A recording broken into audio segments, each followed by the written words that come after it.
नमस्कार फ्रेंड्स, मी भूषण घोडके तुमचं कैवल्य civil services mentors for UPSC आणि एमपीएससी मध्ये स्वागत करतो.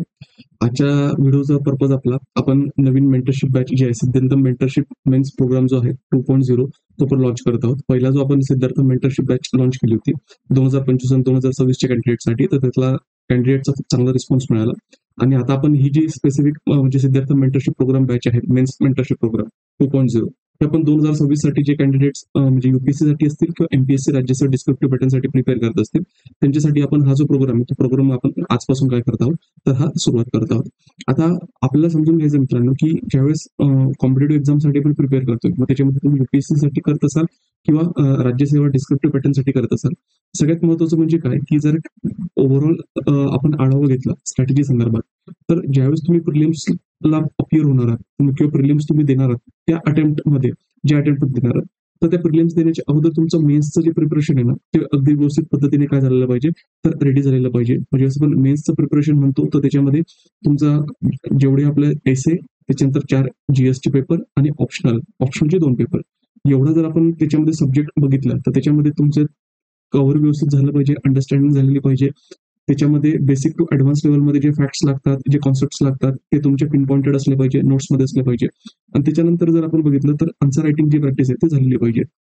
आता जे 2025 साठी प्रिपेअर करत आहेत ठीक आहे, तर त्यांची तर आता प्रिलिम्स सप्टेंबरमध्ये म्हणजे आता 2026 साठी अटेम्प्ट देत आहेत, मग ते युपीएससी असेल किंवा एमपीएससी राज्याचं डिस्क्रिप्टिव्ह पॅटर्न असेल, तर त्यांच्याकडे काय आहे तर योग्य तो वेळ त्यांच्या हातात आहे. त्या वेळेचा जर त्यांनी सदुपयोग केला तर त्यांना जे आहे तर पुढच्या अटेम्प्ट म्हणजे त्यांचा जो अटेम्प्ट असणार 2026चा तर त्याच्यामध्ये त्यांना यश मिळू शकते. तर त्या गोष्टी ते सगळे आस्पेक्ट्स दृष्टिकोनात म्हणजे लक्षात ठेवून आपण काय केलं तर सिद्धार्थ मेंटरशिप प्रोग्राम आहे 2.0 तो आपण काय केलं तर स्टार्ट केलेला आहे. आता ह्या प्रोग्राममध्ये ना आपण अजून एक नवीन डायमेन्शन लक्षात घेतलंय. अगोदरपासून जे फ्रेशर्स प्रिपेअर करत होते आपण त्याच्यावर तर लक्ष दिलं जाईल, पण बरेच कॅन्डिडेट आता काय करतायत की ऑब्जेक्टिव्ह एक्झामिनेशनची जी 2024 ची म्हणजे 2025 मध्ये झाली होती ती लास्टची होती ऑब्जेक्टिव्ह पॅटर्नसाठी. मग बरेचसे जे कॅन्डिडेट्स आहेत ते मागच्या 1-2 वर्षापासून अटेम्प्ट देत आहेत किंवा ज्यांनी अगोदरपासून पण ऑब्जेक्टिव्ह प्रिपरेशन केलेलं आहे एक्झामिनेशनसाठी आणि त्यांना राज्यसेवेमधून पोस्ट घ्यायची, मग ते ऑब्जेक्टिव्ह पॅटर्न असेल किंवा सब्जेक्टिव्ह म्हणजे डिस्क्रिप्टिव्ह पॅटर्न असेल, तर त्यांच्यासाठी पण आपण काय केलेलं आहे ह्या प्रोग्राम मधले जे काही वैशिष्ट्य आहेत ते ऍड केलेले आहेत जेणेकरून हे जे दोघेही कॅन्डिडेट्स असतील मग फ्रेशर्स असतील किंवा ऑब्जेक्टिव्ह टू डिस्क्रिप्टिव्ह पॅटर्न मध्ये शिफ्ट होणारे कॅन्डिडेट्स असतील त्यांना ह्या प्रोग्रामचा काय होणार आहे तर फायदा होणार आहे. आता ज्यावेळेस आपण लक्षात घेतो मित्रांनो की प्रिपरेशन करायचं तर प्रिपरेशन करत असताना बेसिक गोष्टी ज्या आहेत मग त्याच्यामध्ये सिलेबस काय म्हणजे सिलेबसच्या अगोदर जर आपण बघितलं की प्रत्येक एक्झाम काय एक्झामच्या स्ट्रक्चर काय त्याची प्रत्येक याची जी काही डिमांड असेल प्रत्येक स्टेजची ती डिमांड काय आहे, त्याच्यानंतर काय गोष्टी करायला पाहिजे काय गोष्टी नाही करायला पाहिजे, त्याच्यानंतर जर आपल्याला जर चांगले मार्क मेन्समध्ये पाहिजे असतील त्याच्यासाठी रिव्हर्स इंजिनिअरिंगची स्ट्रॅटेजी कशी असली पाहिजे हे सगळे लेक्चर्स आहेत ना. हे लेक्चर्स आपण काय केलेले आहेत तर ऑलरेडी डिस्कस केलेले आहेत किंवा घेतलेले आहेत. त्याची जी लिंक आहे ना ती लिंक मी काय करणार आहे तर हा जो म्हणजे व्हिडिओ असणार ना त्याच्या डिस्क्रिप्शन बॉक्समध्ये त्याची लिंक देऊन देईल. आणि याच्यानंतर म्हणजे याच्यामध्येच आपण काय केलं होतं की आपल्या टेलिग्राम चॅनलवर एक पीडीएफ फाईल काय केली होती तर अपलोड केली होती. त्याच्यामध्ये मी लिहिलं म्हणजे दिलं होतं की 2026 साठी ज्यांना प्रिपेअर करायचंय त्यांची स्ट्रॅटेजी काय असली पाहिजे आणि स्ट्रॅटेजी सेक्शन मध्ये हे जे सगळे बेसिक थिंग्स आहेत की कुठल्या कुठल्या गोष्टी लक्षात ठेवायला पाहिजे. मग त्याच्यामध्ये रिव्हर्स इंजिनिअरिंग म्हणजे मार्क्स जर जास्त पाहिजे असतील ते कशी मिळवायचे, त्याच्यानंतर परीक्षेची संरचना वगैरे काय आहे, प्रत्येक टप्प्याची मागणी काय आहे. त्याच्यानंतर जर आपण बघितलं की युपीएससीचे जे प्रिव्हियस इयर क्वेश्चन पेपर कारण एमपीएससी तर नाही येत आपल्याकडे म्हणजे आहेत इन द सेन्स 2006 पासून ते 2011 पर्यंतचे आहेत, पण तो जो पॅटर्न होता तो डिस्क्रिप्टिव्ह जरी असला तरी प्रश्न विचारण्याची जी पद्धत होती ती म्हणजे जुन्या पॅटर्नची होती आणि तसेच एकदम सिंपल प्रश्न यावेळेस विचारतील हे आपण काही सांगू शकत नाही. म्हणून युपीएससी जर एमपीएससीने युपीएससीला फॉलो केलंय तर आपण पण युपीएससीचे जे प्रिव्हियस इयर क्वेश्चन आहेत त्याला काय केलं पाहिजे तर फॉलो करायला पाहिजे. आणि ते जे युपीएससीचे प्रिव्हियस इयर क्वेश्चन आहेत ते इंग्लिश आणि हिंदीमध्ये असतात, तर मग कॅन्डिडेट्सच्या सिम्प्लिसिटीसाठी जे मराठीमधून प्रिपेअर करतात त्याच्यासाठी आपण काय केलेलं आहे ते जे क्वेश्चन्स आहेत ना ते मराठीमध्ये ट्रान्सलेट केलेले आहेत म्हणजे एसए जीएस 1, 2, 3, 4 आणि त्याच्यानंतर हिस्ट्री ऑप्शनल सब्जेक्ट हे सगळे जे आहेत तुम्हाला फ्री ऑफ कॉस्ट जे असेल ते आपल्या टेलिग्राम चॅनलवर काय तर भेटून जाईल. त्या टेलिग्राम चॅनलची जी लिंक आहे ते डिस्क्रिप्शन बॉक्समध्ये पण काय दिलेली आहे ते दिलेली आहे. त्याच्यानंतर आपण त्याच्यामध्ये बघितलेलं की सिलेबसचं डिकोडिंग कसं करायला पाहिजे, त्यामध्ये युपीएससीचे प्रिव्हियस क्वेश्चन पेपर असतील त्याचं अनालिसिस करायला कसं करायला पाहिजे. त्याच्यानंतर जे कॅन्डिडेट्स मुख्य परीक्षा मराठीतून किंवा इंग्रजीमधून देणार असेल किंवा ज्यांच्यामध्ये संभ्रम असेल की कुठली भाषा जी असेल ती आपण लिखाणासाठी निवडली पाहिजे तर त्याचे जे काही पॅरामीटर्स आहेत ते पण आपण काय केलेलं आहे यामध्ये डिस्कस केले. तुम्हाला हा व्हिडिओ बघितल्यानंतर त्याच्यामध्ये हेल्प मिळू शकेल. त्याच्यानंतर जर आपण बघितलं की काय गोष्टी करायला पाहिजे काय गोष्टी नाही करायला पाहिजे, डूज अँड डोंट्स ज्याला म्हणतो ते पण आपण इन्क्लूड केले. त्यानंतर बेसिक बुक्स जर वाचायचे असतील एनसीईआरटीज वगैरे ते काय आहे, त्याच्यानंतर संदर्भ पुस्तकं जी असतील ती कुठली आहेत त्याची पण लिस्ट तुम्हाला काय मिळून जाईल, फ्री ऑफ कॉस्ट आपल्या टेलिग्राम चॅनलवर भेटून जाईल. आणि उत्तर लेखनासंदर्भातले काही जे लेक्चर्स आहेत याच्यामध्ये काय केले तर म्हणजे डिस्कस केलेले आहेत, त्याची पण लिंक इथे दिलेली आहे आणि ते डिस्क्रिप्शन बॉक्समध्ये पण भेटून जाईल. आता ही जी पीडीएफ आहे ना, ही पीडीएफ तुम्हाला कुठे मिळणार आहे तर आपल्या टेलिग्राम चॅनल जे आहे तर त्याच्यामध्ये तुम्हाला भेटून जाईल. आणि टेलिग्राम चॅनलची जे डिस्क्रिप्शन आहे म्हणजे लिंक आहे ते डिस्क्रिप्शन बॉक्समध्ये भेटून जाईल. ठीक आहे, मग आता हे सगळ्या बेसिक गोष्टी लक्षात घेतल्यानंतर कॅन्डिडेटला हे माहित असतं, सिलेबस माहित असतो, त्याच्यानंतर बुक्स कुठले करायचे ते माहित असतं. पण ऍक्च्युअली ज्यावेळेस ते प्रिपेअर करतात आता प्रिपेरेशन करत असताना त्यांना बऱ्याच अडचणींना काय सामोरे जावं लागतं. मग त्याच्यानंतर एक सगळ्यात महत्त्वाचं म्हणजे स्टडी प्लॅन आहे ना, तो अनस्ट्रक्चर्ड असतो. की खरंच जो एंड ओरिएंटेड जर आपण म्हणजे अप्रोच बघितला तो कॅन्डिडेटकडे लॅक होतो, किंवा असला तरी त्याच्यावर स्ट्रिक्टली तो फॉलो होत नाही, किंवा व्यवस्थित त्यांना प्रत्येक वेळेस वाटतं आपण जे प्रिपेअर करतोय ते बरोबर करतोय का नाही. आणि खास करून कुठल्या कॅन्डिडेटच्या संदर्भात जे सेल्फ स्टडी करतात, त्याच्यानंतर जे घरी राहून प्रिपरेशन करतात, ज्यांना प्रत्येक वेळेस दिल्लीला किंवा पुण्याला जाणं शक्य होत नाही, त्यांना त्यांच्या बाबतीमध्ये हा संभ्रम काय निर्माण होतो की आपण कुठे स्टँड करतोय आणि आपण जे करतोय ते बरोबर करतोय का नाही. प्रत्येक वेळेस त्यांची जी काही मनाची ते घालमेल होते आणि याच्यामध्ये त्यांचं जे जास्त म्हणजे एनर्जी ते त्याच्यातच वेस्ट होते. तर मग आपल्या प्रोग्राममध्ये आपण ते देखील लक्षात घेतलेलं आहे की जे कॅन्डिडेट घरून जरी प्रिपेअर करत असतील, वर्किंग प्रोफेशनल्स असतील, गृहिणी असतील, तर त्यांना काय करायला पाहिजे तर त्यांच्या अनुसरून म्हणजे एक्झामची डिमांड लक्षात ठेवून त्यांचे जे काही स्ट्रेंथ विकनेसेस असतील ते लक्षात घेऊन त्याचा जो स्टडी प्लॅन आहे तो आपल्याला काय करायचा आहे तर तयार करायचा आहे. त्याच्यानंतर बऱ्याच वेळेस काय होतं की सिलेबस तर बघितला जातो, पण सिलेबस किती डेप्थ मध्ये गेला पाहिजे. त्याच्यानंतर कॅन्डिडेट जे असतात तर सिलेबस कंप्लीट नाही करत तर बुक्स कंप्लीट करतात. तर मग आता एक्झाम जी आहे ती एक्झाम जर आपण बघितलं तर सिलेबस दिलेला आहे, बुक्स नाही दिले आहेत. आपण बुक्स जी लिस्ट दिलेली आहे ती याच्यासाठी दिलेली आहे की ते बुक्स रेफर केल्यानंतर त्याच्यातलं जे काही बेसिक मिनिमम आपण कॉन्टेंट किंवा कॉन्सेप्ट म्हणतो ते कॅन्डिडेटला अवगत झाल्यानंतर जसे प्रश्न विचारले जातील त्याला ते टॅकल करू शकतील. पण एक्झामिनेशन मध्ये असं होत नाही, मग युपीएससी असेल किंवा एमपीएससी असेल की ते पुस्तकाच्या बेसिसवर क्वेश्चन फ्रेम करतील, ते सिलेबसवरून फ्रेम करतात. आणि सिलेबसवरून फ्रेम करत असताना ते एका सिलेबसचा पॉईंटचा दुसऱ्या पॉईंटशी लिंक करू शकतात. याच्यामध्ये जे इंटरलिंकेजेस आहेत ते समजले पाहिजे. फक्त बुक्स रीड करून किंवा हे रीड करून तो संकल्पना त्या ठिकाणी तयार होत नाही किंवा ती लक्षात येत नाही. त्याच्यानंतर सगळ्यात महत्त्वाचं म्हणजे उत्तर लेखनाचा सरावाची कमतरता. आता बऱ्याच अंशी जर तुम्ही बघितलं ना, डेली आन्सर रायटिंग असेल चांगलं आहे, कारण इम्प्रुव्हमेंट करायची असेल तर डेली आन्सर रायटिंग मस्ट आहे. पण सगळ्यात महत्त्वाचं म्हणजे काय मित्रांनो, जेव्हा तुम्ही डेली आन्सर रायटिंग करतायत ना, तर तुम्हाला जो इव्हॅल्युएशन करून देतोय तो फक्त इंट्रोडक्शनच्या जागी गुड, बॉडीमध्ये ऍड मोर पॉईंट, त्याच्यानंतर जर बघितलं तर जो काही पॉईंट मिसिंग असेल तो, आणि त्याच्यानंतर खाली येऊन डायरेक्टली फक्त काय करतो तो मार्क देतोय आणि फक्त टिक करून दिलं. या आन्सर रायटिंगला किंवा या इव्हॅल्युएशनला काही मार्क म्हणजे काही फायदा नाहीये. तुम्हाला प्रत्येक पॉईंटमध्ये काय आहे की समजा जे इंट्रोडक्शन असेल ते कसं लिहिलंय, त्याच्यात काय इम्प्रुव्हमेंट केली जाऊ शकते, किंवा जे इंट्रोडक्शन आहे ते चांगले ते कसं मेंटेन करायला पाहिजे ते. त्याच्यानंतर मेन्स बॉडीमध्ये ज्यावेळेस तुम्ही पॉईंट्स लिहितात ते कसे लिहायला पाहिजे, त्याची सिक्वेन्स कशी असली पाहिजे, लिहिण्याची पद्धत कशी असली पाहिजे, फॅक्ट्स डेटा वगैरे सगळेजण सांगतात की ते आले पाहिजे, पण लिहिताना कसे लिहिले गेले पाहिजे. त्याच्यानंतर वे फॉरवर्ड असेल, व्हॅल्यू एडिशन असेल, क्वेश्चनला कसं इंटरप्रिट करायचं, कमी वेळामध्ये म्हणजे कशा पद्धतीने चांगलं उत्तर लिहायचं. या सगळ्या ज्या गोष्टी आहेत ना, या सगळ्या गोष्टीसाठी तुम्हाला काय पाहिजे, एक हँड होल्डिंग सपोर्ट पाहिजे. आणि हा हँड होल्डिंग सपोर्ट तुम्हाला कुठे तर आपला जो सिद्धार्थ मेंटरशिप प्रोग्राम आहे ना, तर त्याच्यामध्ये तुम्हाला काय करणार आहे तर दिला जाणार आहे. त्याच्यानंतर सगळ्यात महत्त्वाचं म्हणजे काय, बऱ्याच वेळेस कॅन्डिडेटचं काय होतं की ते टॉपिक वाचत असताना किंवा प्रिपेअर करत असताना ते सब स्टँडर्ड मटेरियल मधून प्रिपेअर करतात. तर मग नंतर अडचण काय होऊन बसते की ज्यावेळेस त्यांचे उत्तर म्हणा किंवा त्यांची जी अंडरस्टँडिंग आहे ना त्याच्यामध्ये तफावत निर्माण होते. आणि खास करून जे कोर सब्जेक्ट जर बघितले ना, तर कोर सब्जेक्टमध्ये ऍटलिस्ट जे काही सब स्टँडर्ड मटेरियल आहे ते तर नकोच, म्हणजे एक्झामिनेशन मध्ये सब स्टँडर्ड मटेरियलच नको. पण ऍटलिस्ट काही जे पॉईंट ज्याच्यावर कमी क्वेश्चन्स वगैरे विचारले जातात तिथे जर तुम्ही काम चालू मटेरियल यूज केलं तर ठीक आहे. पण जे महत्त्वाचे कॉन्सेप्ट बिल्डिंग आहेत की ज्याच्यावर सगळा पाया उभा असतो त्याचे जर सब स्टँडर्ड मटेरियल तुम्ही यूज केलं तर ते तुमच्या आन्सरमध्ये रिफ्लेक्ट होईल. आणि तुमच्या आन्सरमध्ये रिफ्लेक्ट झाल्यानंतर ऑब्व्हियसली तुम्हाला तुमच्या पिअर ग्रुपपेक्षा किंवा तुमच्या कॉम्पिटिटरपेक्षा कमी मार्क मिळतील. आता सर ही गेम हा पूर्ण खेळ काय तर आपण असं म्हणू शकतो की एक रिलेटिव्ह एक्झाम आहे, म्हणजे बाकीच्यांपेक्षा तुम्हाला काय करायचं तर जास्त मार्क्स ते त्या ठिकाणी काय करायचे तर हे गेन करायचे आहेत. ते आपल्याला काय करायचं असेल तर लक्षात ठेवा. मग आपण याच्यावर काय करतोय तर कॅन्डिडेट्सला जे आहेत ना तर सपोर्ट करतोय. मग आता प्रोग्रामची वैशिष्ट्य बघितलं ना मित्रांनो, सगळ्यात महत्त्वाचं म्हणजे काय, याच्यामध्ये आपण गायडन्स देणार आहे, म्हणजे टीचिंग नाहीये. स्ट्रॅटेजी व्हिडिओज असतील, स्ट्रॅटेजी लेक्चर्स असतील, पण सब्जेक्टची टीचिंग नाही. याच्यामध्ये सगळ्यात महत्त्वाचं म्हणजे काय की हँड होल्डिंग सपोर्ट. मग सगळ्यात त्याच्यामध्ये सर्वसमावेश अभ्यासाचा कव्हरेज हा कशा पद्धतीने केला पाहिजे, म्हणजे फार सिलेबस डिकोडिंग पासून ते कुठलं सोर्स सिलेक्ट करायला पाहिजे, त्याच्यातला कुठला टॉपिक किती डेप्थ पर्यंत वाचला पाहिजे, त्याच्यानंतर त्याच्या संदर्भातलं असेल तर त्याची अंडरस्टँडिंग कशी एनहान्स करायची, त्यानंतर त्याचे नोट्स कशा काढायच्या आणि आन्सर रायटिंग प्रॅक्टिस, या सगळ्या गोष्टी याच्यामध्ये काय असणार आहे तर इन्क्लूड असणार आहे. मग याच्यामध्ये तुमचा एसे, GS 1 2 3 4 ह्या गोष्टी त्याच्यामध्ये इन्क्लूड असतील. ऑप्शनल याच्यामध्ये इन्क्लूड असणार नाही, कारण ऑप्शनल प्रत्येकाचा काय असतो तो वेगवेगळा असतो. तर हे आपल्याला याच्यात लक्षात ठेवायचं. त्याच्यानंतर सगळ्यात महत्त्वाचं म्हणजे काय की वेळापत्रक सुटेबल सुटेबल म्हणजे काय, असं नाही की तुम्ही सकाळी 9ला 10ला उठतात म्हणून तुमच्यासाठी तसं नाही म्हणायचं मला. इन द सेन्स की तुमची जर्नी आतापर्यंत काय राहिलेली आहे.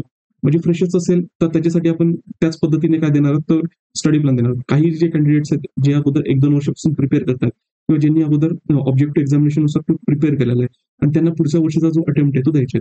तर त्यांच्या याच्यामध्ये त्याचे वेळापत्रक असणार आहे. कुठल्या सब्जेक्टला किती वेटेज द्यायचा, त्यांचा कुठल्या सब्जेक्टचा चांगला अभ्यास झालाय, कुठला सब्जेक्ट वीक आहे. त्यानुसार हे जे कस्टमाइज वेळापत्रक आहे ना किंवा टाइम टेबल आहे ना, त्याच्यामध्ये आपण काय करणार आहोत, तर ते इन्शुअर करणार जेणेकरून म्हणजे डिसेंबर एंडिंग पर्यंत तुम्ही मेन्स रेडी जे असले तर झाले पाहिजे. म्हणजे December ending at max January ending पर्यंत जे मेन्स एक्झामिनेशन आहे त्याच्यासाठी तुम्ही काय असले पाहिजे, तर रेडी असले पाहिजे.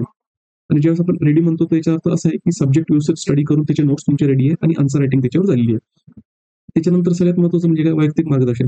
आता बहुतांश याच्यामध्ये काय होतात, तुम्ही लेक्चर्स वगैरे ज्या ठिकाणी समजा काहींनी क्लास जॉईन केला असेल, त्यांना प्रत्येक फॅकल्टीला 1 to 1 म्हणजे भेटता येतं का नाही भेटता येतं, हे प्रत्येक क्लास टू क्लास काय होतं, तर वेरी होतं. काही कॅन्डिडेट्स काय करतायत, हे सेल्फ प्रिपेअर करतायत. मग त्यांच्या बाबतीमध्ये प्रॉब्लेम्स हा होतो की भेटायचं कसायचं, बोलायचं कसं, स्वतःचे प्रॉब्लेम्स असतील तर कोणाशी डिस्कस करायचे. तर त्याच्यासाठी पण काय असेल तर मेंटरशिपचा हा सपोर्ट असला पाहिजे. इव्हन तुम्ही क्लास कुठे लावलेला जरी असला तरी सगळ्यात महत्त्वाचं म्हणजे काय, की तुम्ही सब्जेक्ट ज्यावेळेस अंडरस्टँड करून घेतात तर त्यानंतर जो फॅकल्टी आहे तो पर्टिक्युलर सब्जेक्टसाठी तुम्हाला टीच करतोय. पण तुम्हाला एक्झामिनेशन ज्यावेळेस तुम्ही देताय तर तुम्हाला सगळ्या सब्जेक्ट्सला काय करायचं, तर डील करायचं.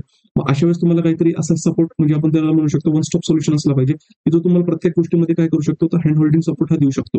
याच्यासाठी मेंटर जे असतात, तर मेंटर्स फार महत्त्वाचे असतात. मग याच्यामध्ये 1 to 1 सेशन जे असतात ते पण आपण कॅन्डिडेटला काय करतो, तर टाइम देतो. म्हणजे आतापर्यंत आपल्याकडे जे कॅन्डिडेट आले मेंटरशिपसाठी त्यांना जर त्यांच्या फीडबॅक घेतला तर त्यांच्याकडे प्रत्येक वेळेस प्रत्येकाला काय दिलं, तर टाइम दिलेला. सगळ्यात महत्त्वाचं काय, कारण प्रत्येकाचे प्रॉब्लेम हे वेगवेगळे असतात.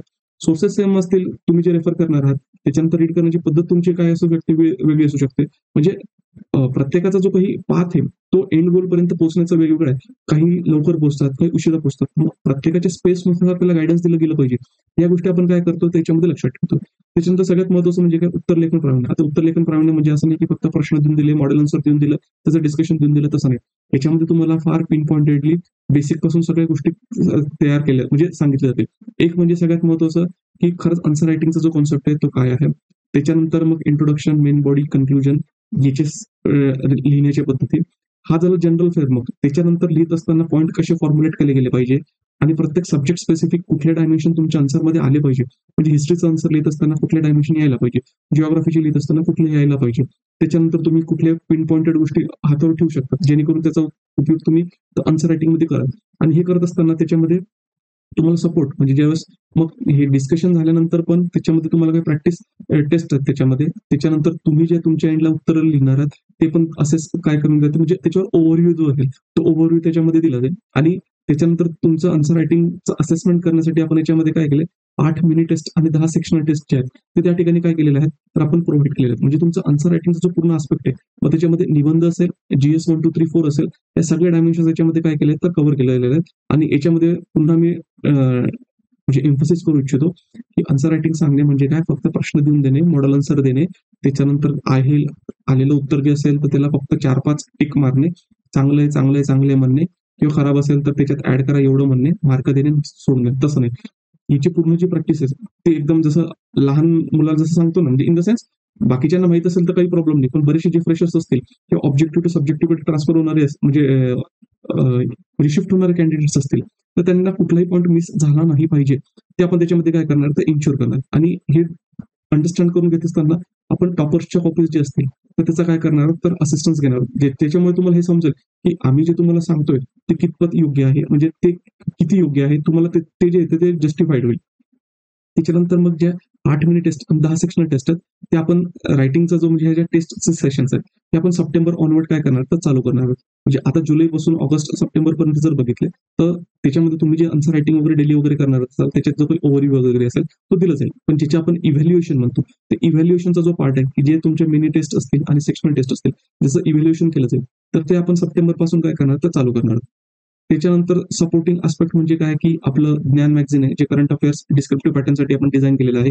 मग UPSC असेल किंवा MPSC असेल, इंग्लिशमध्ये असेल किंवा मराठीमध्ये असेल, हे मॅगझिन तुम्हाला फ्रीली अवेलेबल असतं. त्याच्या थ्रू तुम्ही जे करंट आहेत, तर करंट पण अगदी कॉम्प्रिहेन्सिव्ह पद्धतीने कव्हर करू शकतात. म्हणजे इव्हन तुम्ही त्याला कम्पेअर जरी केलं मार्केटमध्ये दुसरं जे मॅगझिन अवेलेबल आहे, मग ते डिस्क्रिप्टिव्हसाठी असेल किंवा ऑब्जेक्टिव्हसाठी असेल, मेन्ससाठी लागणारे जे पॉईंट्स आहेत लिहिण्याची जी पद्धत आहे, त्याच्यानंतर ज्या क्रिप्स पद्धतीमध्ये त्या गोष्टी मांडलेल्या आहेत आणि जेवढ्या मल्टी डायमेन्शन्स त्याच्यामध्ये कव्हर केलेले आहेत, तुम्हाला त्याचे जे अल्टरनेट आहे ते हार्डली तुम्हाला मिळणार नाही. म्हणजे इन द सेन्स स्वतःची स्तुती नाही, पण जे फॅक्ट आहे ते फॅक्ट तुम्हाला काय करतोय तर त्याच्यामध्ये हायलाइट करून सांगतो. त्याच्यामध्ये अजून सगळ्यात महत्वाचं म्हणजे काय, की अतिरिक्त फायदे काय, की ज्यावेळेस कॅन्डिडेट रीड करतात ना, म्हणजे सब्जेक्ट मटेरियल, तर त्यावेळेस ते फक्त पुस्तकामध्ये जे दिले ना त्या पद्धतीने ते अभ्यासण्याचा किंवा वाचण्याचा प्रयत्न करतात. आणि वाचलेल्या जे काही गोष्टी असतील, ज्यावेळेस टेस्ट येते, टेस्ट आल्यानंतर जर प्रश्न स्लाइटली डिफरंट म्हणजे असं टिल्ट करून जरी विचारला ना, त्या कॅन्डिडेटला त्या ठिकाणी काय होतं, ते लिहिता जमत नाही. हे का प्रॉब्लेम होते, की रायटिंग प्रॅक्टिस जी तुमची ही लिहिण्यापासून नाही होत, ही तुमची थिंकिंग पासून चालू होते. आणि थिंकिंग मध्ये पण तुम्ही अभ्यास कशा पद्धतीने केलेत हे त्याच्यावर डिपेंड होते. म्हणजे अभ्यास करत असताना जर तुमच्या डोक्यामध्ये ह्या गोष्टी माहिती आहेत, की हे समजा वन पीस ऑफ कंटेंट आहे, त्याच्यामध्ये तुम्ही जे वाचताय, तर वाचत असताना कुठला पॉईंट हा इंट्रोडक्शन मध्ये जाईल, कुठले पॉईंट्स असतील त्याचे तुमचे मेन बॉडीमध्ये जातील आणि कुठले पॉईंट्स वे फॉरवर्ड किंवा कन्क्लुजन मध्ये जाईल. जोपर्यंत तुमच्या ब्रेनला ही ट्रेनिंग मिळत नाही, त्याच पद्धतीने तुम्हाला जर मग काय होणार, की आन्सर रायटिंग ते जमत नाही आणि जर केली तरी ती हॅफॅझर्ड वे मध्ये असते. जी डिमांड म्हणजे एक्झामिनेशनची डिमांड आहे त्याला मीट करत नाही. मग अशा वेळेस काय करतायत, की ज्यावेळेस तुम्ही तुमचे सोर्सेस रीड करतायत, मग ते रीड करत असताना कसे असले पाहिजे, याच्यासाठी तुम्हाला आपण काय करणार आहे, मराठीमध्ये म्हटलं तर दिशादर्शक किंवा इंग्लिशमध्ये म्हटलं तर साइनपोस्ट. साइनपोस्ट किंवा दिशादर्शक हे जे प्रश्न आहेत, हे प्रश्न तुम्हाला दिले जातील. आता हे तुम्हाला पुढे दाखवतो मी. आणि त्याच्यानंतर तुम्ही जोही सब्जेक्टचा प्रत्येक एक टॉपिक म्हणजे वाचणार आहात, म्हणजे सिलेबसचा, तो वाचल्यानंतर ते क्वेश्चन्स थ्रू तुम्हाला जायचंय. त्याच्यानंतर बघायचंय, की तुम्ही वाचत असताना व्यवस्थित वाचले का, ते क्वेश्चन्सचे आन्सर तुम्हाला जमतायत का. जर नाही जमले तर पुन्हा रिव्हिजिट तुम्हाला काय करायचं आहे, तर बुक्सला करायचं आहे. आणि प्रत्येक वेळेस काय होतं, की बुक्समध्ये जे स्टडी मटेरियल दिलेलं असतं आणि एक्झामिनेशनमध्ये जे क्वेश्चन्स विचारले जातात, तर प्रत्येक ते पुस्तकावरूनच ते आन्सर केलं जाईल किंवा करता येईल हे काही गरजेचं नसतं. मग त्याच्यामध्ये काय होतं, गॅप क्रिएट होतो. एक म्हणजे तुम्ही जे सोर्सेस रीड करतात आणि जे परीक्षेमध्ये विचारलं जातं, मग त्याच्यासाठी आपण हे जे प्रश्न देणार आहेत ना तुम्हाला, ज्याला साइन पोस्ट म्हटलं इंग्लिशमध्ये आणि मराठीमध्ये दिशादर्शक म्हटलेलं, तर त्याचे आपण उत्तर पण देणार आहोत. मग हे जे उत्तर आहेत, मग तुम्हाला सुरुवातीला काय करायचं आहे, तुमच्या लेवलला एफर्ट्स टाकायचे आहेत. ते नाही जमलं तर त्याच्यानंतर त्याचे जे उत्तर आहेत, ते उत्तर तुमच्या डोळ्याखालून घालायचे. म्हणजे तुमचं काय होणार, जे पुस्तकं तुम्ही वाचलेले आहेत ऑब्जेक्टिव्ह पॅटर्नसाठी किंवा फ्रेशर्स जे तुम्ही वाचणार आहात, तर त्याच्यामध्ये आणि एक्झामिनेशनची डिमांड आहे, याच्यामधला जो गॅप आहे, तो गॅप आपण काय करणार आहोत, तर तो फिल करण्याचा त्या ठिकाणी काय करणार आहोत, तर प्रयत्न करणार आहोत. म्हणजे तुमची जी प्रिपरेशन आहे, ते प्रिपरेशन अगदी काय ऑन द ट्रॅक राहणार आहे आणि according to demand of examination राहील. त्याच्यानंतर स्ट्रॅटेजी सेशन्स असतील, मग ते सब्जेक्ट वाईज असतील, सब्जेक्ट मधले जे काही टॉपिक्स असतील त्याच्या वाईज असतील, आन्सर रायटिंग असणार आहे. ठीक आहे. त्याच्यानंतर जर आपण बघितलं, की सगळ्यात महत्वाचं म्हणजे काय, पीवायक्यूची अंडरस्टँडिंग. आता पीवायक्यू तुमच्याकडे अवेलेबल आहेत, तर आपण डिटेलमध्ये ते देखील बघणार आहोत, की पीवायक्यू कशा पद्धतीने केलेले आहेत, त्याच्यानंतर त्याच्यावर कशा पद्धतीने फोकस द्यायला पाहिजे, त्याचा यूज असेल तो यूज कशा पद्धतीने करायला पाहिजे. आणि जे तुमची प्रिलिम्स एक्झामिनेशन आहे, तर प्रिलिम्स एक्झामिनेशनसाठी देखील तुम्हाला हँड होल्डिंगची स्ट्रॅटेजी सपोर्ट आहे, तो पण त्या ठिकाणी तुम्हाला काय तर दिलं जाईल. सगळ्यात महत्वाचं म्हणजे काय, जे ऑब्जेक्टिव्ह डिस्क्रिप्टिव्ह पॅटर्नमध्ये बरोबर म्हणजे शिफ्ट करतात, तर त्यांच्यासाठी पण आपण काय केलेलं आहे, तर म्हणजे चांगले एफर्ट्स आहेत किंवा जो म्हणजे त्यांचा जो कन्सर्न आहे, तो कन्सर्न पण आपण काय केलाय तर लक्षात घेतलेला आहे, जेणेकरून हा जो सिद्धांतम मेन्स मेंटरशिप प्रोग्राम आहे, त्यांना देखील याचा काय होणार आहे, तर फायदा होईल. त्याच्यानंतर सगळ्यात महत्वाचं म्हणजे काय, की एक्झामिनेशन देत असताना प्रत्येक वेळेस कॅन्डिडेटला जे असतात ते अकॅडमिक प्रॉब्लेम्स येतील असं नाहीये. त्यांना प्रत्येक वेळेस बाकीच्या वेळेस काय होतात, की ओव्हरवेल्म फील होणे, त्याच्यानंतर प्रिपरेशन करत असताना काय करतोय काय नाही करत आहे ते होणे, त्याच्यानंतर एकदम हरल्यासारखे वाटणे. अशा वेळेस पण मेंटर्स काय असतात, तर महत्वाचा रोल प्ले करतात. म्हणजे त्यांना काय फक्त की करण्याचं तुम्हालाच असतं, पण ऍटलीस्ट तुम्ही जर योग्य दिशा दाखवली, तर ती योग्य दिशा दाखवल्यानंतर तुम्ही जो टाइम वेस्ट करणार असाल, तर तो टाइम तुमचा वेस्ट होत नाही आणि तुम्हाला योग्य ती दिशा योग्य त्या वेळेत आणि योग्य त्या कारणासाठी काय तर भेटते. त्याच्यामध्ये हे जे आहे, तर अभ्यासात पलीकडचं पण जे गायडन्स आहे, ते पण तुम्हाला काय केलेलं आहे, तर या ठिकाणी दिलं जाणार आहे. आणि सगळ्यात महत्वाचं म्हणजे काय, की हा प्लॅन जो आहे आपला कस्टमाइज इन द सेन्स, की तुम्ही ज्या तुमच्या जर्नीमध्ये तुम्ही ज्या पोझिशनला किंवा ज्या म्हणजे रस्त्याच्या ज्या ठिकाणी उभे आहात, तर त्याच्यानुसार जो असेल तो पुढे तुम्हाला सक्सेस गेन करण्यासाठी कुठल्या गोष्टी असल्या पाहिजे तुमच्याकडे आणि कशा त्या मिळवल्या पाहिजे, त्याच्यावर आपण काय करतोय, तर फोकस करत आहोत. आता याचे जे डिटेल आहेत ना, हे डिटेल पूर्ण याच्यामध्ये जे आपण डिस्कस केलेलं आहे, ते या ठिकाणी आपण काय केलेलं आहे, ते दिलेलं आहे. आता हे जे ब्राउचर आहेत ना, हे ब्राउचर पण तुम्हाला कुठे आपल्या टेलिग्राम चॅनल आहे ना, तिथे ते भेटून जाईल. याच्यामध्ये शेवटी जे आहे, तर त्याच्यात सांगितलेलं आहे मी, की टेस्ट असतील 8 मिनी टेस्ट आणि 10 सेक्शनल टेस्ट. मिनी टेस्ट म्हणजे काय, जवळपास 60 गुणांची एक टेस्ट असणार आहे आणि फक्त नीतिशास्त्र आणि निबंधाच्या बाबतीमध्ये ते मार्क थोडे वाढतील. आणि सेक्शनल टेस्टमध्ये जर आपण बघितलं, तर प्रत्येक टेस्ट ही 125 गुणांची असणार आहे. त्याच्यानंतर जर आपण बघितलं, की मिनी टेस्ट आहेत, हे सप्टेंबर आणि ऑक्टोबरमध्ये कंडक्ट होतील. त्याच्यानंतर जर आपण सेक्शनल टेस्ट बघितलं, ते नोव्हेंबर ते जानेवारीमध्ये काय होणार, तर कंप्लीट होणार आहे. सगळ्यात महत्त्वाचं म्हणजे काय, की हा प्रोग्राम जवळपास तुम्हाला 1.5 वर्ष जरी भेटत असला, तरी हे जे टेस्ट लिहिण्याचे जे प्रॅक्टिसेस आहेत, हे तुम्हाला काय करायचं आहे, तर एक फेब्रुवारीपर्यंत किंवा जानेवारी-फेब्रुवारी एंडपर्यंत तुम्हाला हे कंप्लीट करायचे आहेत. ह्या तुमच्या कॅरी फॉरवर्ड पुढे होणार नाही. गाईडन्स तुमचं पुढे काय तुम्हाला दिलं जाईल. पण हे जे टेस्ट वगैरे जे आहेत, हे तुम्हाला फेब्रुवारी-मार्चपर्यंतच काय करायचे आहेत, ह्या कंप्लीट करायच्या आहेत. ते व्यवस्थित लक्षात घ्या. आणि त्याच्यानंतर जी टेस्ट तुम्ही लिहून द्याल, तर त्याचं तुम्हाला काय तर मॉडेल उत्तरपत्रिका दिलं जाईल. त्याच्यावर डिस्कशन वगैरे असेल. त्याच्यानंतर तुम्ही ज्यावेळेस ते सबमिट कराल, तर त्याचं इव्हॅल्युएशन जे असेल ते विथिन म्हणजे 1 वीक जो असेल तेवढा टाईम पिरियड त्याचा घेतला जाईल.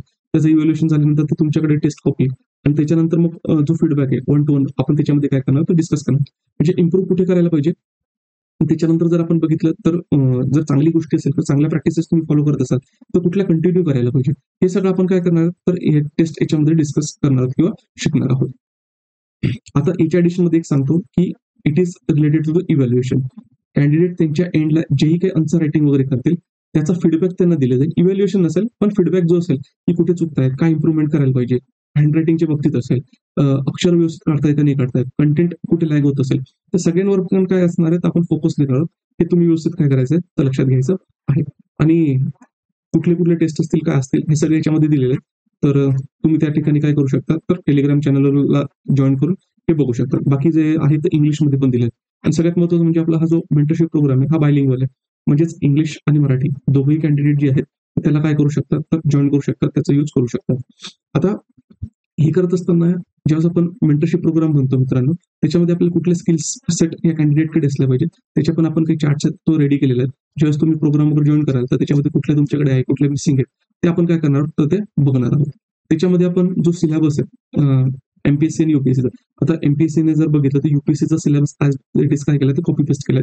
काही फक्त पॉईंट जे आहेत ते ॲडिशनल जे असतील त्याच्यात त्यांनी ऍड केले. For example with some reference to Maharashtra किंवा सम वेटेज टू महाराष्ट्र.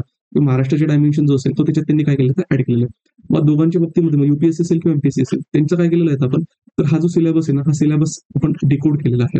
मग हा जो डिकोड केलेला आहे, मग याच्यामध्ये जीएस 1, 2, 3, 4 ऑल केलेला आहे. त्याच्यामध्ये मग प्रत्येक तर समजा जीएस 1 मध्ये बघितलं तर ओव्हरऑल 3 सब्जेक्ट येतात. एक म्हणजे हिस्ट्री अँड कल्चर, दुसरा येतो सोसायटी आणि तिसरा म्हणजे जिओग्राफी. आणि याच्यामधले पण काही सब टॉपिक्स असतील ते पण आपण त्याच्यामध्ये काय केलं क्लासिफाय करून दिलेलं आहे.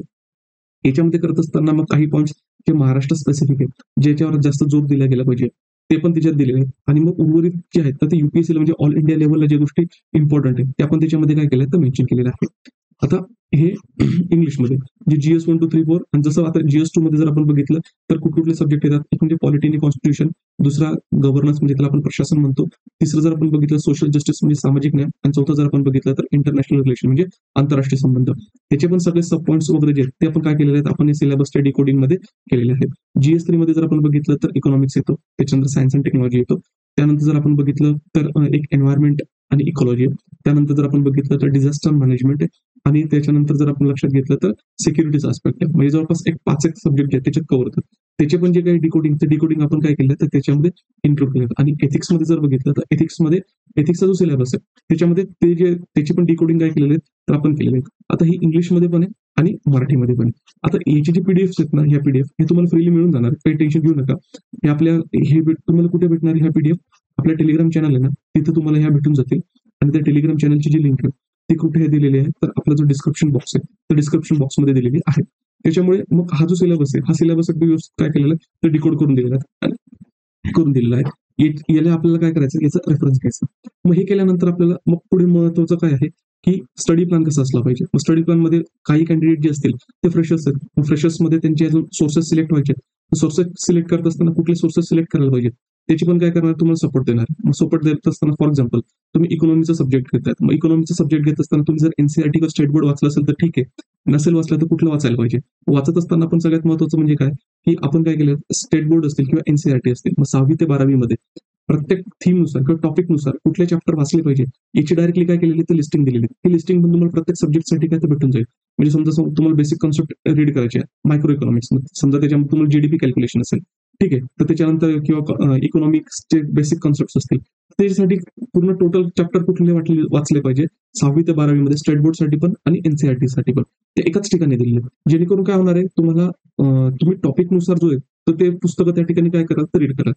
समजा त्यांचं स्टेट बोर्ड किंवा एनसीईआरटी वगैरे झाले त्यांच्यासाठी आपण मग काय करणार आहात, जे स्टँडर्ड बुक्स आहेत ते स्टँडर्ड बुक्स. आता तुमच्याकडे जर स्टँडर्ड बुक्स असतील तर त्याच्यामधून रेफरन्सेस दिले जातील की कुठल्या सिलेबसच्या कुठल्या टॉपिकसाठी काय वाचलं पाहिजे. तर तुम्ही रीड केलेलं नसेल किंवा तुम्हाला जर रेफरन्स हवं असेल तर आपण तुम्हाला देणार. मग त्याच्यामध्ये समजा रमेश सिंग यांचं जर तुम्ही पुस्तक रेफर करत असाल तर मग त्याच्यासाठी सिलेबसचा जो पहिला पॉईंट आहे मॅथ्सचा, त्याच्यासाठी कुठले चॅप्टर वाचले पाहिजे त्याचे रेफरन्सेस दिलेत आणि हे प्रत्येक सब्जेक्टसाठी म्हणजे प्रत्येक पेपरसाठी आपण काय केलं तर मेन्शन केलं. समजा तुम्ही किरण देसले सरांचं पुस्तक जर अगोदर वाचलेलं असेल तर त्याचे पण रेफरन्सेस तुम्हाला दिले जातील की पहिला युनिट जर तुम्हाला रेफर करायचं असेल हे कशा पद्धतीने करायचं आहे. मग हे झालं तुमचं. आता जो आपण सिलेबस समजा डिकोड केला, मग हा जो डिकोड केलेला सिलेबस आहे मग आपण त्याच्यामध्ये त्याला कन्सिडर करू इकॉनॉमिक्सच्या पार्टला जाऊया. आता इकॉनॉमिक्सच्या पार्टला गेल्यानंतर तुम्हाला रीड करत असताना कसं करायचं, जस्ट अ मिनिट.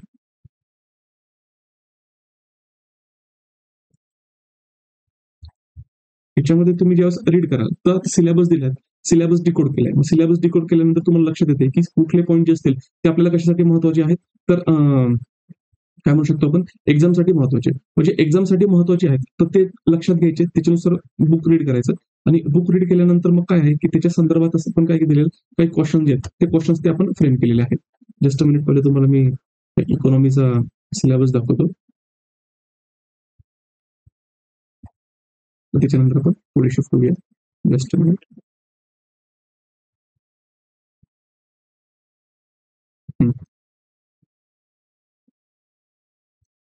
ठीक.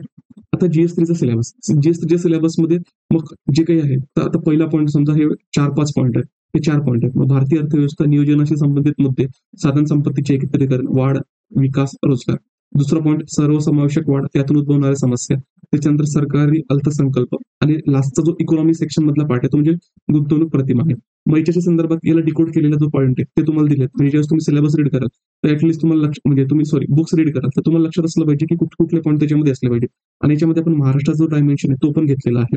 लक्षात घ्या, फक्त युपीएससी आणि युपीएससी प्लस एमपीएससी ठीक आहे, तो पण डायमेन्शन आपण याच्यामध्ये घेतलाय. मग संसाधन गतिशीलतेमध्ये कुठले डायमेन्शन येतात हे आपण याच्यामध्ये दिले. समजा आता तुम्हाला माहिती की आपल्याला पहिला टॉपिक रीड करायचंय, ते करत असताना तुम्ही याच्या थ्रू गेले, याच्या थ्रू गेल्यानंतर तुम्हाला काय करायचंय, तुमचं बुक रीड करायचंय. बुक रीड केल्यानंतर तो टॉपिक रीड करायचा. टॉपिक रीड केला मग त्याच्यानंतर कुठे जायचं आहे, ते जायचं आपल्याकडे क्वेश्चन्स. मग क्वेश्चन्स म्हणजे काय, मग आता इंडियन इकॉनॉमी समजा पहिले हे जे काही 2-4 युनिट म्हणजे आपण म्हणू शकतो टॉपिक्स आहेत ते जर कव्हर करायचे असतील तर त्याच्या संदर्भामध्ये आपण प्रत्येकीच्यावर काही क्वेश्चन्स फ्रेम करून दिलेले आहेत.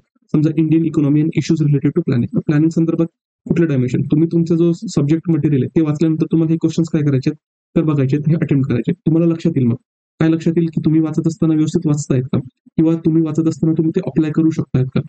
सुरुवातीला थोडी जड जाईल, गेल्यानंतर तुम्हाला पुन्हा काय करायचंय, हे रीड करायचं. उत्तर नाही लक्षात आलं किंवा नाही आठवत आलं तर पुन्हा त्या सोर्सकडे काय करायचंय तर टर्न करायचंय. आणि टर्न केल्यानंतर मग हे अँगल लक्षात ठेवून त्याला रीड करायचंय. म्हणजेच काय होणार आहे की असं तुम्ही 1-2 टॉपिक साठी केलं तर तुमचं ब्रेन काय होणार तर ऍक्टिव्हेट होणार आहे. आणि ऍक्टिव्हेट झाल्यानंतर तुम्ही जी रिडिंग कराल ती ऍक्टिव्ह रिडिंग कराल. नाही तर प्रत्येक वेळेस काय होतं कॅन्डिडेट तर पॅसिव्ह रिडिंग करतात.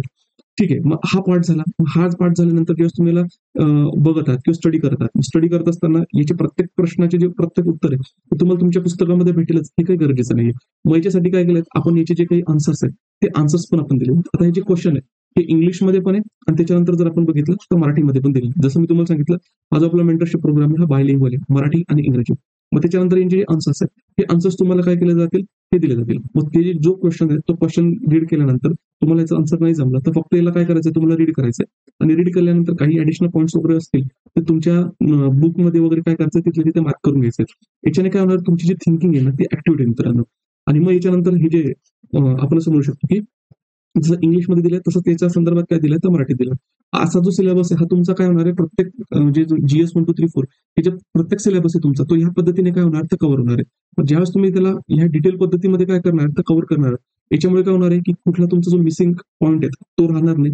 त्यानंतर सोर्सेस रीड करत असताना त्याला कसं रीड करायला पाहिजे हे तुम्हाला समजायला लागेल. आणि त्याच्यानंतर नोट्स काढत असताना कुठले डायमेन्शन तुमच्या नोट्समध्ये आले पाहिजे आणि कुठल्या गोष्टी नाही आल्या पाहिजे याचा पण तुम्हाला काय होणार आहे तर मदत होणार आहे. म्हणजे हा प्रोग्राम आपण त्याच्यामध्ये तुम्हाला हेल्प करू. आता याच्यानंतर याला यूज कसं करायचं काय करायचं हे प्रोग्राम मध्ये पण तुम्हाला काय केलं जाईल तर सांगितलं जाईल. त्याबद्दल निश्चिंत राहा. आता हा आस्पेक्ट झाला. मग त्याच्यानंतर मॉडेल आन्सर्स वगैरे, त्याच्यानंतर म्हणजे काही मिनी टेस्ट वगैरे, ते मिनी टेस्ट कशा असतील तर क्वेश्चन कम आन्सर बुकलेट हे त्याचं जे आपण म्हणू शकतो सॅम्पल आहे, हे सॅम्पल त्या ठिकाणी दिले. त्याचं जे जर आपण बघितलं की सेक्शनल टेस्ट असेल, ही सेक्शनल टेस्ट कशी असेल त्याचं क्वेश्चन कम आन्सर बुकलेट असेल त्याचे पण सॅम्पल या ठिकाणी आहे.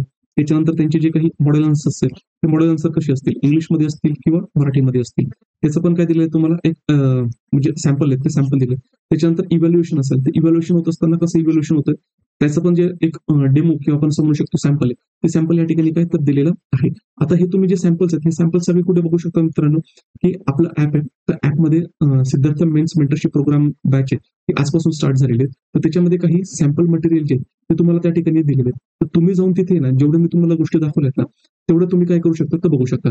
मग ते दिलेले क्वेश्चन्स असतील, त्याच्यानंतर त्याला ते दिलेले आन्सर्स असतील, जेणेकरून काय होणार आहे तर तुम्हाला कळेल की आपण कशा पद्धतीने या प्रोग्रामचा काय करू शकतो, तर यूज करू शकतो किंवा त्याचा वापर करू शकतो. आणि याच्यामध्ये हा जो पार्ट आहे, म्हणजे सिलेबस थोडक्यात एवढं सगळं डिझाईन करण्याचं काम काय आहे मित्रांनो, तुमचा अभ्यास जो असेल ना, हा व्यवस्थित झाला पाहिजे आणि एक्झामिनेशनला जी गरज लागते ती तुमच्याकडून फुलफिल झाली पाहिजे. जेणेकरून जेव्हा तुम्ही एक्झामिनेशनला अपिअर व्हाल, म्हणजे पुढच्या अटेम्प्टसाठी, तर प्री आणि मेन्सच्या दरम्यानमध्ये फक्त तुम्हाला गोष्टी रिवाईज करायच्या आहेत, करंट अफेअर्स अपडेट करायचे आहेत, काही नवीन हॅपनिंग्स झाले असतील सब्जेक्ट स्पेसिफिक मॅटरमध्ये ते अपडेट करायचे आहेत आणि आन्सर रायटिंग करायचे आहे. ठीक आहे. तर एवढं जे आहे, तर सिद्धार्थ मेन्स मेंटरशिप प्रोग्राम बद्दल आजच्या याच्यामध्ये मला सांगायचं होतं. हा प्रोग्राम स्टार्ट झालेला आहे. हा व्हिडिओ तुमच्या जास्तीत जास्त मित्रांपर्यंत पोहोचवा. तुमच्या काही जर अडचणी असतील प्रोग्राम जॉईन करण्याच्या अगोदर, तर तुम्ही मला 9511900488 या नंबरवर काय करू शकता तर कॉल करू शकता. त्यानंतर आमच्याशी जुळण्यासाठी तुम्ही आमच्या टेलिग्राम चॅनलला पण काय करू शकता तर जॉईन करू शकता. तुम्ही आमच्या युट्यूब चॅनलला सबस्क्राईब केलं नसेल तर कृपया सबस्क्राईब करा. त्याच्यानंतर तुमच्या जास्तीत जास्त मित्रांपर्यंत आमचा जो मेसेज असेल तो पोहोचवा. आणि तुमचे काही फीडबॅक्स असतील, त्याच्यानंतर काही सजेशन्स असतील, तर ते तुम्ही मोबाईल थ्रू, त्याच्यानंतर टेलिग्राम थ्रू किंवा व्हॉट्सअप थ्रू किंवा युट्यूब चॅनलचे जे काही डिस्क्रिप्शन आहे त्याच्या थ्रू आम्हाला काय करू शकतात तर कन्व्हे करू शकतात. थँक्यू तुम्ही ऐकल्याबद्दल.